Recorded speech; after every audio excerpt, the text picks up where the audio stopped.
You wanted the best. You've got the best podcast. The hottest podcast in the world.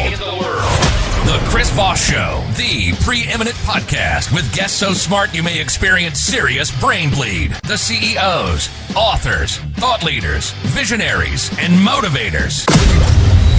Get ready. Strap yourself in. Keep your hands, arms, and legs inside the vehicle at all times, because you're about to go on a monster education roller coaster with your brain. Now, here's your host, Chris Voss.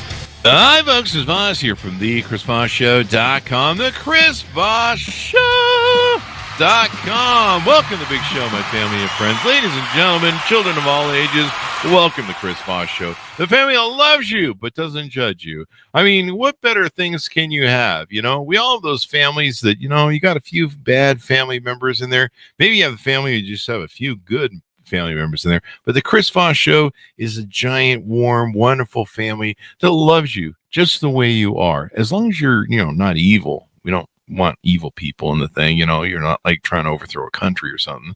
But other than that, the Chris Voss Show loves you and doesn't judge you. So we're going to be talking about, you know, we joke in the show about talking about brain bleed. We're going to be talking about some spinal stuff. Maybe some spinal bleed. I don't know. There's not going to be blood. Maybe there will be. Who knows?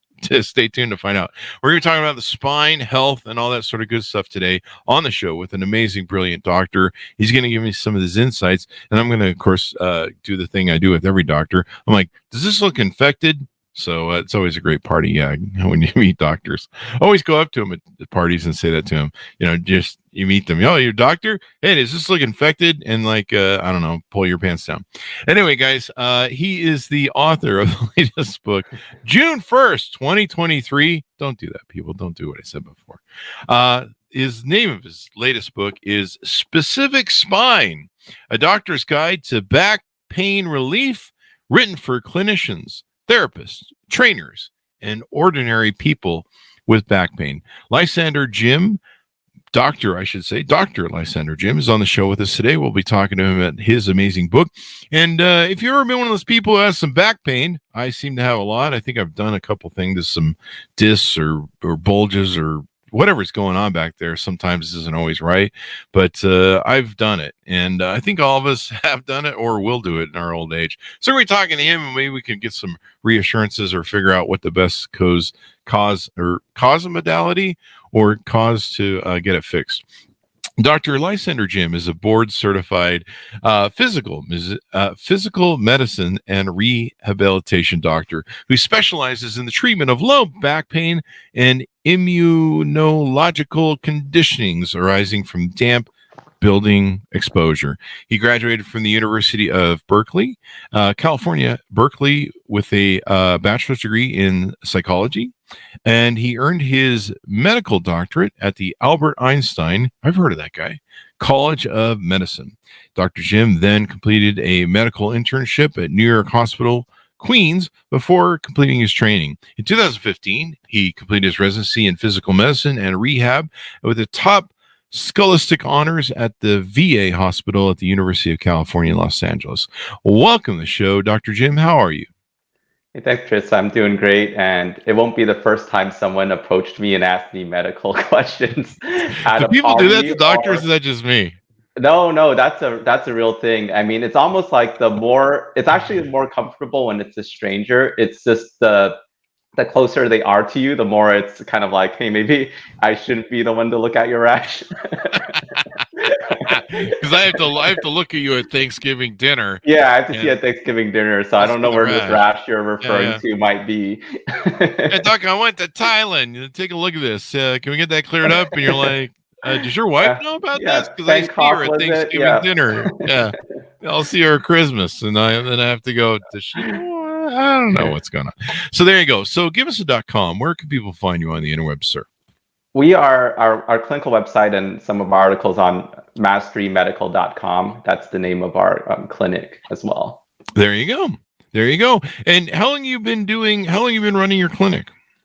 The clinic it's on its 7th year now. Congratulations. Awesome Thank sauce. You. There you go. So give us a 30,000 overview in your words of what you do and how you do it. The 30,000 view is I'm a doctor who specializes in mystery illnesses. It's a back pain that doesn't go away despite seeing multiple doctors, or the chronic fatigue, fibromyalgia type problems that people mysteriously get.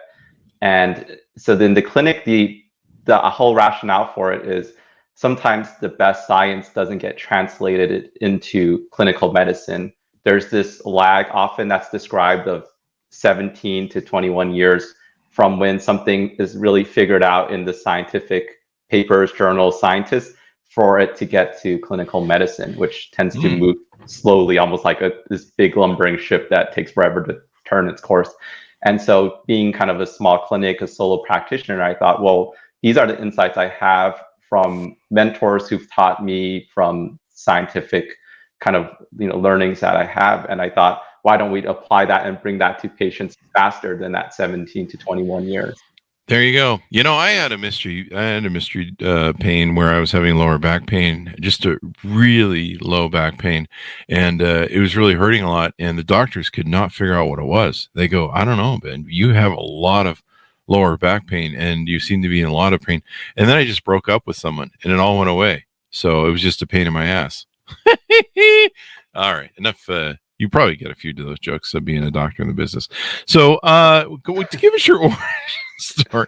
It wasn't that funny. I like the delayed laugh, the pity laugh. Yeah. Thank you, Dr. Yeah. I didn't know how much you're going to talk about your ex-girlfriend, so I was giving you space to process that. Oh, okay. You wanted me to... That was all we had. I was a psychology major in college, so the blessing of being a doctor is you hear about everybody's life, and the thing is, people's psychological state, their relationships, that's part of their experience, and sometimes that mitigates people's kind of how they feel too. So all my girlfriends are wonderful. That's just a joke.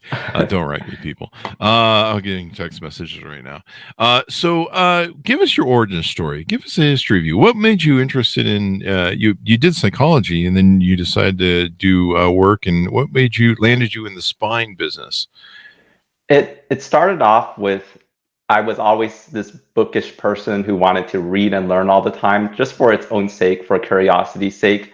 And so I was a little adrift in college in terms of what I wanted to do. I was interested in psychology. I thought I might become a psychologist. I worked at a crisis and suicide hotline. Wow. And one day I was thinking, well, this is kind of intense to talk, just on a purely psychological level, dealing with the mental health alone. And then I was visiting my cousin, who was a high school student at the time, and I started reading his high school biology textbook. And I was just saying, I remember reading about the heart. Why don't I read that? And then it struck me that if I didn't become a doctor, then all this learning and interest I had in health was a bit of a waste. And then so I thought, if I become a doctor, then anything I learn could potentially save someone's life.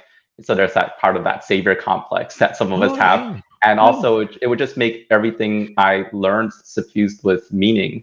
And so from there, I found the field of physical medicine and rehabilitation. We see the back pains, the joint pains, the neurological conditions. And so I was out of residency at a pain clinic where my primary job was to prescribe opioids and other painkillers to people. So that wasn't exactly the type of kind of knowledge set that I wanted to base my entire career out of. I felt like I helped people, but opioids clearly have a lot of risks and dangers. So one day I got a call about a mutual patient who it was discovered was diverting the opioids to sell them. This local sports medicine doctor said, this mutual patient, she was a young lady, like kind of seemed like a very kind of solid citizen, but apparently she was diverting the opioids, had me fooled. So we kind of lamented about how sad it was. And he told me about a book called Low Back Disorders and how it was written by this professor of biomechanics named Stuart McGill, and how the principles in his book were a much better way to treat back pain. And I said, sign me up. I'll get it on Amazon today, because I don't want to, what we're taught often is just to cover the symptoms, give the painkiller, refer for procedures, etc. And physical therapy is wonderful, but what if you refer them to 5 rounds of physical therapy and they're still not getting better? What do you do then?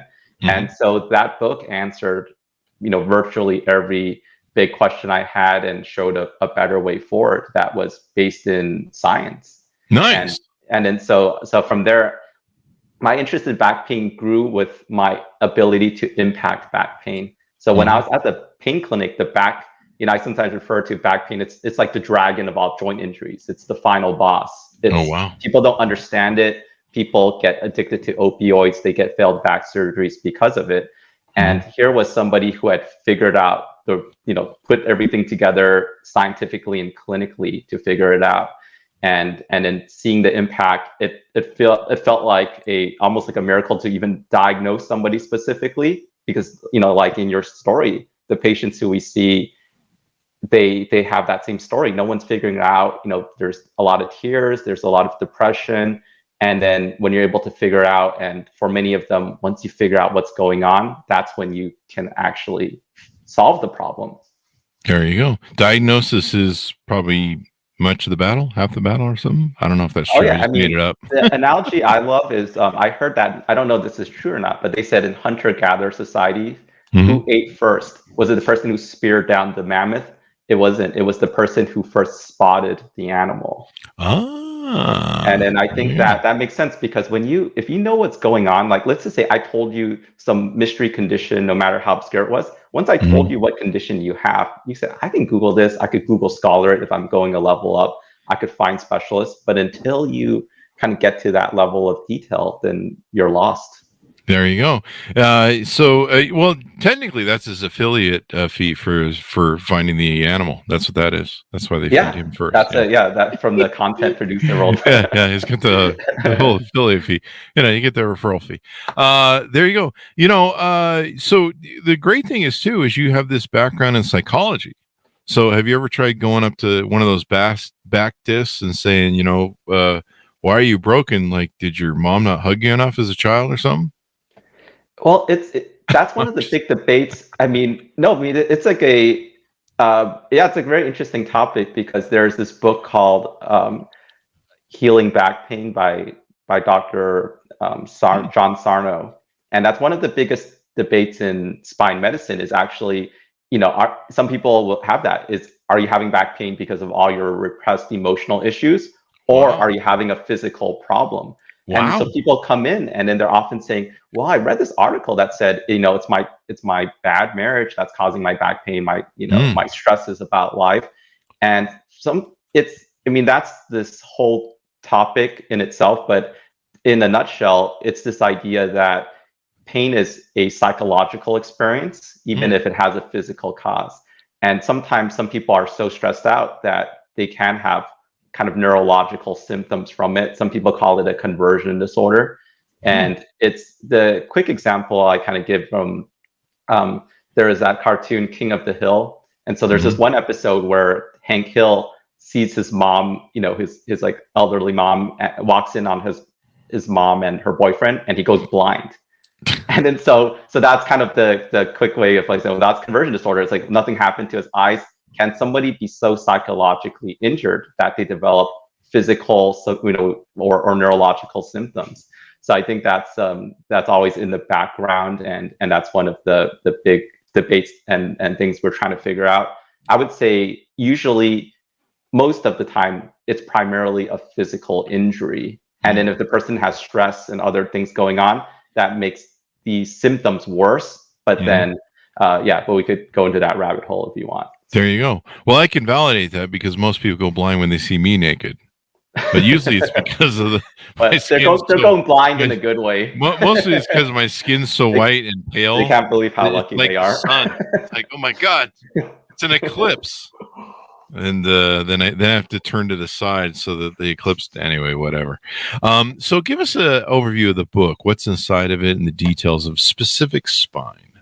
Yes, the title of the book, Specific Spine, refers to this idea that you can know specifically what is wrong with the spine with the right clinical assessment. And I try to build it from, for many people, this might be kind of like a boring structure. I just try to take you from the ground floor up. What's wrong with spine care? What's spine anatomy? How does the spine work? How does it break down? How do you figure that out? How do you fix it with posture? How do you fix it with exercise? So it kind of takes a ground up approach. And it has a lot of the tactics and everything, but it's really for the person who very much wants to understand what's going on with them. And it kind of takes you along in terms of intellectually what I kind of was able to learn and piece together through my medical education and through what I learned from Professor McGill as well. There you go. The spine is a real important part. Last time I checked, although I don't know, there's some politicians that are spineless, so maybe this helped for them or not. Maybe this is not. But you talk in the book about how to choose an ideal mattress, a chair, a car seat to help wind down pain. So this sounds like some really good advice. Even rehabilitative exercises with step-by-step instructions and illustrations. So that's got to be really handy to have, because there have been times in my life, especially when I used to be super stressed, and I didn't go, get massages and get a good massage chair and eat healthier and stuff, where I used to suffer from a lot of pain, sitting a lot too, in business as well. So it sounds like there's some good advice you give in that way, so that the average person can maybe deal with their back pain. Oh, yes. I mean, one of the keys to solving back pain is to kind of engineer your life so that you're not falling into your pain. So, Okay. We have people who say, I drive 50,000 miles a year for my business. They're like a CEO or something, or I'm flying this many miles a year. But then if you put your spine in a condition where, it's constantly getting triggered and in pain, then you never really have a chance to heal. And one of the secrets for most back pain is it could heal, but it doesn't, because you're never taught about the postures, the movements, the activities, and the exercises that might be unwittingly pushing you further into your pain. So that's really the central insight is, there's some cases where you're not going to fix it without surgery, or sadly, they're not fixable with any kind of intervention. But for most back pain, over 90% of back pain, if you could be taught the right postures, movements, exercises. And so it's a 360 thing. It's not a pill. It's not just an exercise. It's really that background. Some people use the term spine hygiene, like how, you have to kind of have this lifestyle where you're not overwhelming your injury and your back. There you go. Let me ask you this, because my family, I think my mom said this. I don't know if this is even a scientific term for it, but and our family, or at least with her and I, we're both C-sitters. Is that really a term? Like, you guys think of it? It's where we slouch like this. We kind of sit over in a C. Is that is that a real medical term, C-sitters? I don't know. The idea is, we talk about that in spine medicine. C-sitter is probably a great term we should use more, because it captures that kind of rounded, in medical terms, we call it flexion, but C-sitting actually is much more intuitive to people than the technical terms. And so C-sitting is usually associated with an increased stress on your back. So compared to standing, sitting increases the load, because you're not putting the load through your legs anymore. You're basically compacting your spine. And when you're bending your spine, like rounding your spine, you're putting further load on the discs, stretching the ligaments in the back of the discs. So you're setting the conditions for disc bulges and other types of injury like that, tears of the disc wall. And that's the mystery for most people. They said, well, I've been doing the same C-sitting for 30 years, 50 years, and I had no back pain until now. And that's the big thing is, just because something didn't cause you symptoms doesn't mean it was good for you. So the leading symptom of the number one presenting symptom of a heart attack is sudden death.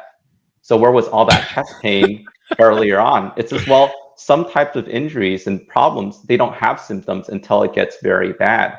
And that's often the case with disc injury, is most of them are actually from your overall pattern of postures, movements, loads.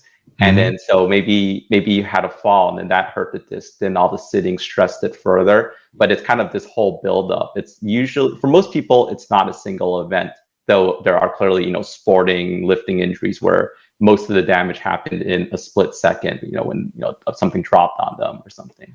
Oh, wow. Yeah. It's the sad thing about it is when you injure your back, it's kind of hard really to repair, I guess it depends on what you do, right? Yes, many injuries are slower to heal compared to other parts of the body. If we use disc injury as an example, there's really one or two main reasons for that. So earlier we said you can damage the disc so much because without pain, which seems kind of, like, why would that happen? If I hurt my elbow, if I hit my elbow, I'd feel the pain. The secret to all of this is the disc is the biggest part of your body that does not have its own blood supply. Oh. And then so then it doesn't have its own blood supply, so it's kind of relying on nearby, it's kind of a scavenger in a way, like nearby nutrients and oxygen drift to it. And it's also one of the largest parts of your body that doesn't typically have nerve endings on most of it. Oh, wow. So then if something doesn't have a nerve ending, that's like your nails. Your nails are growing, but if you clip your nails, you don't feel any pain because there's no nerve endings in there. So much of the disc, when it's healthy, it doesn't have nerve endings. So that's why you could tear your disc wall. You can kind of create a bulge where the inner material, the inner gel gets shifted around, and it doesn't become painful until something that does have a nerve ending starts getting affected, like a spinal nerve. So let's say this bulge grows larger and larger and it presses on a spinal nerve at the back of the spine. All of a sudden you have sciatica that happens seemingly overnight, but it's kind of like these overnight success stories, right? It didn't really happen overnight. It was building up. It was all these things that were causing it to happen. Just stacking up and then it hits you one day. And I know one of the other issues is, just age, right? Age causes certain problems to kind of manifest, but most old people, believe it or not, have less back pain than some of the young people. Oh, really?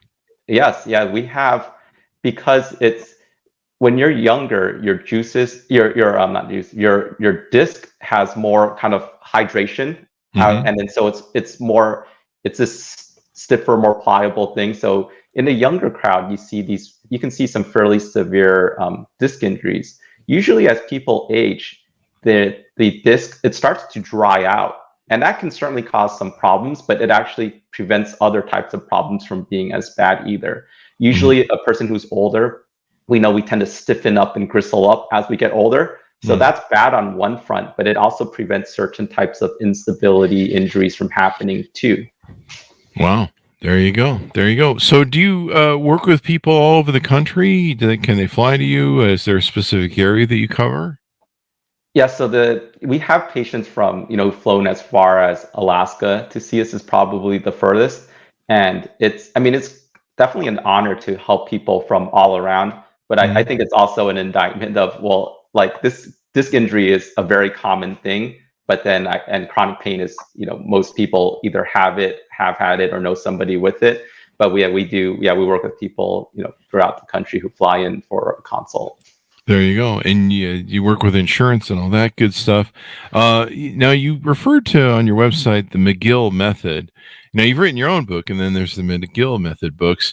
Tell us how that works. The McGill method is the approach developed by my mentor and Stuart McGill. He's a biomechanist, he retired professor, and he became a clinician and is considered, arguably the leading or a leading spine clinician. So I learned about him after reading low back disorders.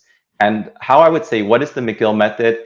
It's applying the scientific knowledge to clinical care when it comes to diagnosing and treating back pain.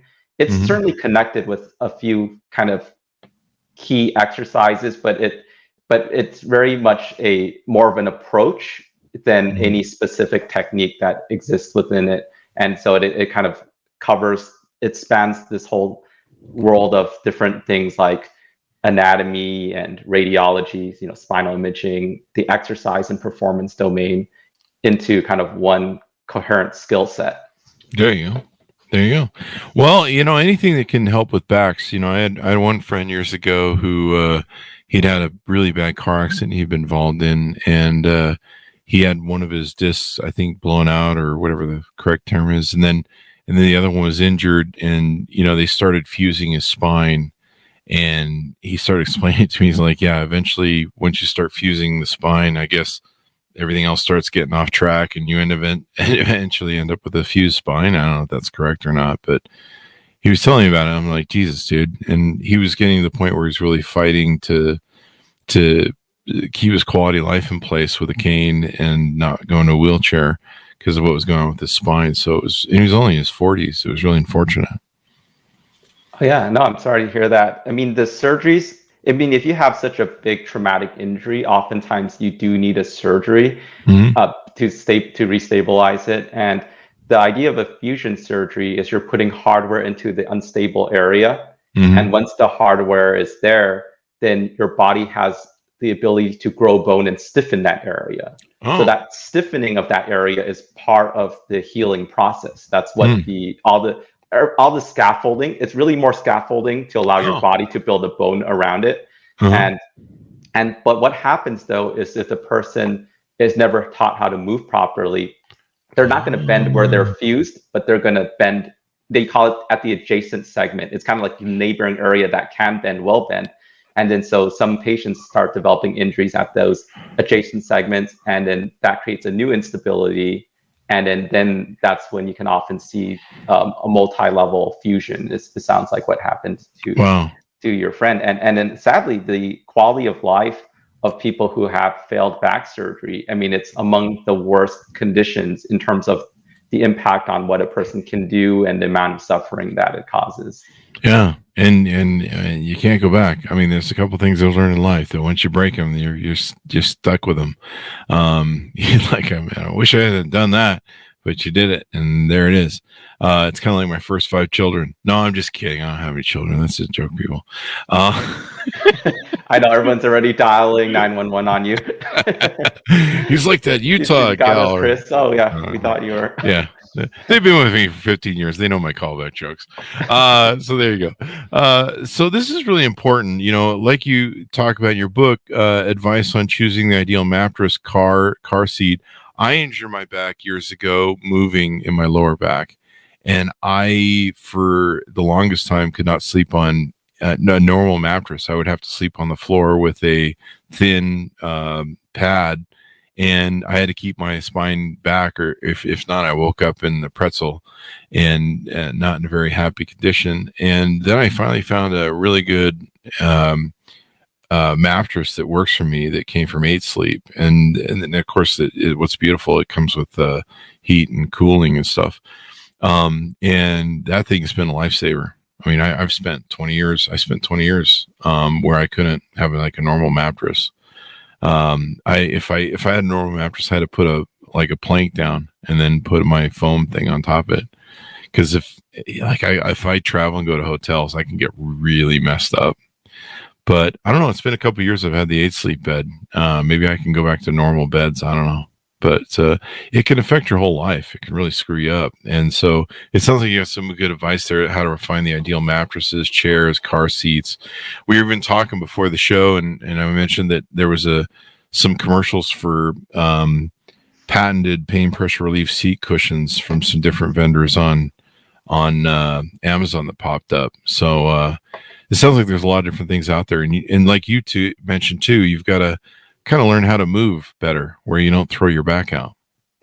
Oh yes, the posture, movement quality, that's the foundation to most healing. Yeah. It's if you have to, the first step really is to figure out with professional help what kind of movements are triggering your pain. And the idea of avoiding your pain it might be surprising to hear, but it's not intuitive to people. Most people, especially the patients we're fortunate to see, they have this kind of grit mentality where something hurts, I'm just going to push right through it.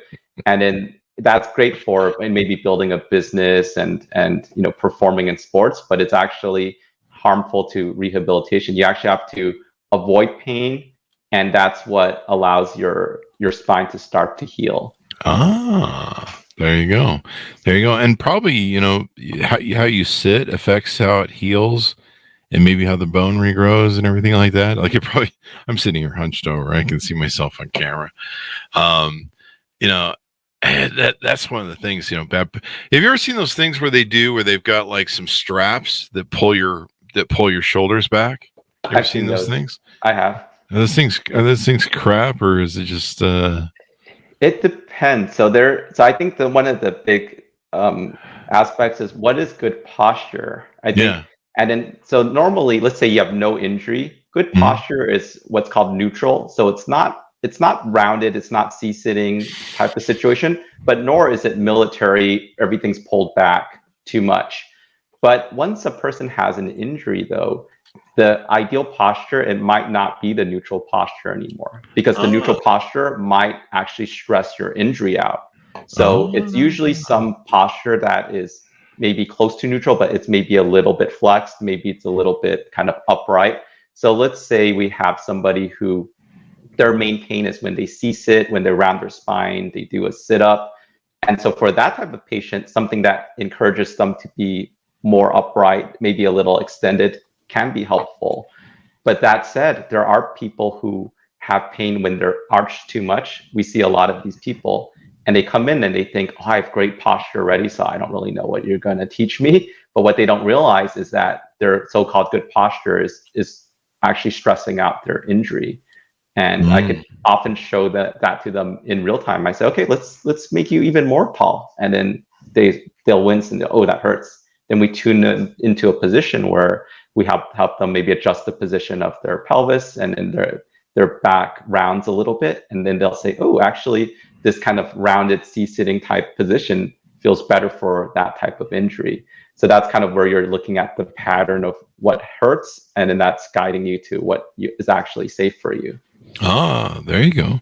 Now, what causes disc bulge, and why do some disc bulges not hurt? Now, if you go down my spine, there's the area that I injured years ago, decades ago, and it sits a little funny. Yeah, you can kind of tell. In fact, I can find it in my back. But it doesn't ever hurt. I never have any real problems with it. I'm always careful when I lift stuff and things, and I try not to do anything to piss it off. But I can't remember the last time I buggered it. But why doesn't it hurt? I guess the main reason many disc bulges don't hurt is the disc is the largest part of your body where most of it doesn't have nerve endings. And then because of that, you can tear your disc wall, you can, bend too much and displace the gel that's inside the disc. And that often will not hurt. And there's, a lot of studies to show in pain-free subjects, they get MRIs. A lot of them have disc bulges, maybe more than half, depending on the older you are, the more time you have to kind of build up wear and tear on the disc.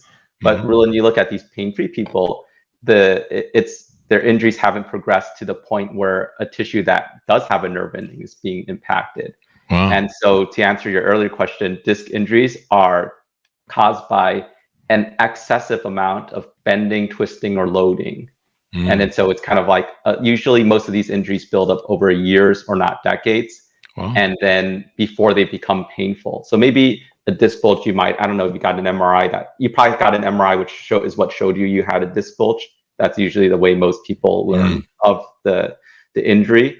And so probably if we looked at your spine, I don't know, 5 years before that, there was probably already a disc bulge, but it hadn't crossed that line into, pinching a nerve or irritating a nearby ligament that does have nerve endings to it. Yeah, it's pretty crazy how things work. So you talk about how back surgery isn't always the best option. Is there a lot of that goes on where people go in for surgery and maybe they shouldn't, and you have different ways of keeping that from being their last resource, and coming up with something better? Yes, we definitely, I take a lot of pride in helping some patients who have been told they need surgery, and through accurate diagnosis and coaching, avoid their pain, wind it down without the need for surgery. And I would also add to that, though, there are certainly conditions where, I talked to a person last week who at the first visit, I said, you definitely need a surgery, because he had a special type of disc bulge that was so big, it wasn't just pushing on one nerve root, it was pushing on a lot of nerves. And some of these nerves don't just affect the legs, it affects the bladder as well. Oh, wow. People can get bladder or sexual dysfunction, such as holy crap, erectile dysfunction. And because those aren't spine symptoms, right? We don't think about those as being part of the back. Yeah. Then many people don't know that type of patient who has that much compression, there's no exercise they should do. There's no special postural thing aside from avoiding pain. they need decompressive surgery and sometimes stat. Wow. Wow, that's crazy how it can affect other things. You talk about spinal injections. Are those effective? The standard spinal injections, which involves a numbing agent and steroids, are usually not that effective long term. And so some of the scientific articles about it, let's say to be specific, a steroid injection, that's called often referred to as an epidural for a sciatica, it tends to not fix back pain long term, and it's usually associated with only a small reduction in pain, like a very small reduction for a short period of time. That said, though, we definitely see these patients who they get these impressive reactions, but they're few and far between, and we don't get to see too many of them. But we do encounter patients where they say, if I get an epidural, I have virtually no pain for 6 months or a year. And so what some doctors do is they use the injection to figure out the diagnosis in part. They say, well, if we're targeting this nerve root and most of your pain goes away, that gives us confidence that should you need surgery at that particular level, that hopefully it will resolve the problem as well. There you go. I get an epidural before every show. It doesn't help with my back pain. It just feels really good, or it doesn't feel really good. I don't know which. That would be painful. I've heard they're not fun to start with. I mean, they're jamming a needle up your spinal cord. So I don't know. That's Fridays around here. Let's see. How does exercise help lower back pain? Should people start exercising more to, I don't know, get their body to regrow stuff?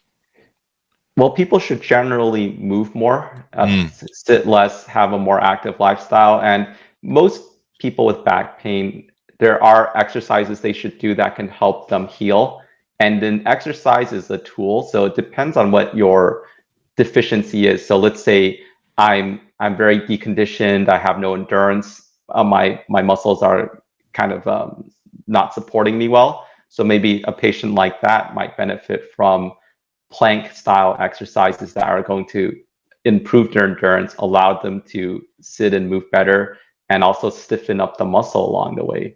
So if you have a stiffer core muscles around your spine, that's also helping hold your spine in place as well. Oh, wow. And so that's one of the common mechanisms. A lot of the exercises, the idea is to move well. So if you choose the right exercises, and then those exercises are teaching your body how to move more efficiently, to use the right muscle groups, that can have a big impact as well. There you go. So final thoughts. What have we talked about on the back that you'd like to share with listeners? And then give us a pitch for your book and your services. I appreciate that. I would say for most back pain, a precise diagnosis, knowing the problem, can give you a roadmap to get out of it. And in the medical field, there's this idea of non-specific low back pain, which is the idea that you have a physical injury, we don't know exactly what's causing it. So I would say in specific spine, what we describe is there actually is a way to figure it out based on clinical diagnosis that allows you to figure out, the problem in, virtually every case. And yeah, I would encourage anyone who wants to learn more to read specific spine or check out the articles I have a few blog articles on masterymedical.com. There you go. And I guess they can always reach out to you on your website, et cetera, et cetera. Yes. There you go. Give me that .com one more time. It's masterymedical.com. There you go. Well, thank you very much, Dr. Jim, for coming on the show. We really appreciate it. We've learned a lot, and there you go. Well, I agree. Somebody's there. Let me read this real quick. Well, I agree. Movement is the best therapy with nerve damage. Some exercise can be a challenge because they may cause flare-ups. That's coming in from LinkedIn with Kelly. Thanks, Kelly, for the input there. What do you think about that thought? That's absolutely right. If you do the wrong exercise for your injury, then let's say, here's some common injuries that are common exercises or stretches that hurt nerve pain. One of them is stretching. So if you, for example, a lot of people feel discomfort with sciatica in their hamstrings. So they say, I'm going to stretch that out. I'm going to do this or that hamstring stretch. I'm going to do knees to chest. That often makes the problem worse because you're bending the disc more, you're stretching the nerves more. And an injured nerve, it doesn't like to be stretched. And an injured disc, it usually doesn't like to be bent and twisted or otherwise contorted and overloaded. So I think that comment was absolutely astute. And I would say more important than even doing the right exercises is not doing the wrong exercises. That's going to break you down a lot faster. And anyone who's doing a kind of like a cookie cutter sheet of, oh, these are the disc exercises without receiving that original kind of assessment to figure out what the pain triggers are, you often say, oh, this person gets hurt by A, B, and C.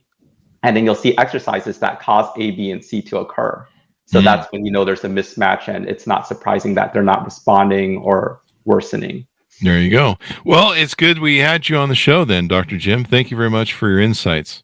Hey, thanks for having me, Chris. Thank you. And thanks to our audience for tuning in. Take care of your back. It's the only one you got. Last time I checked, they don't make replaceable parts. You know, you can't order one from GM and be like, hey, put in a new one. I know, right? That's they're working on that bionic spine for Wolverine or something. Yeah, what was going on? That was like the Bionic Man was like in the 70s, and they're like, yeah, everyone's gonna have bionic parts here in the future, and I'm still waiting on them. I'll take. I got a few parts that need some replacement. Usually this thing, the old noggin needs a replacement there in the old brain. But everybody knows that. Thanks so much for tuning in. Go to goodreads.com for just Chris Voss. Order up the book wherever fine books are sold. That's always important. And hey, it's almost Christmas. So remember this, stock up on books, give them away to all your loved ones and stuff, make them smarter, make them so that they have something to read so that maybe they'll talk to you less over Christmas dinner. There you go. That's an idea. Specific Spine, a doctor's guide to back pain relief, written for clinicians, therapists, trainers, and ordinary people with back pain. We have a lot of workout and exercise coaches that come on the show, so this could be helpful to them as well. Thanks so much for tuning in. Be good to each other. Stay safe. And we'll see you guys next time. That should have us out.